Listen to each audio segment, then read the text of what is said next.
Yemen has an ancient cultural heritage that dates back to centuries in the past. One important feature of that heritage is skyscrapers that were found a long time before the ones of New York. Those skyscrapers are located in Shibam, Kawkaban. More on this is in the following report.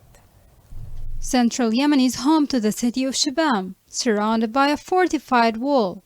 It's also home to a dazzling example of architectural ingenuity and tower houses that date back to the 16th century, stretching up to 7 stories high, constructed out of mud brick that provide shade for the streets and housing complex living patterns. Tools and animals, for instance, are kept on the ground, with wood on the 2nd floor. Elderly people usually live on the 3rd floor, with the 4th floor used for entertainment, as the city of Shibam itself was built with a fortified wall that protected the city from rival tribes and acted as a vantage point from which approaching enemies could be analyzed. The 444 buildings present in Shibam are vulnerable to wind, rain, and heat erosion, an outcome caused by a lack of funding directly attributed to the conflict. An added problem is that damage caused by extreme weather events is further heightened. Upon the breakout of the Civil War,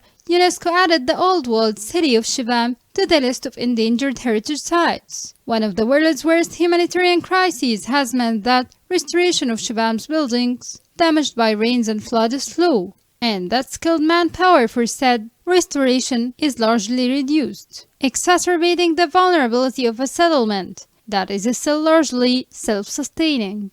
As Shibam's residents deal with the possibility of being the last generation to have a memory of the town's rich architectural history, Shibam's tower houses are a reminder of innovative building techniques that go back centuries. The tower houses are also a reminder of how examples of historic building types such as these are under threat through the indirect spread of conflict. Conflict, far from directly felling buildings, contributes to systematic neglect and increases the possibility of cultural and architectural heritage being lost to future generations through the slow process of disrepair.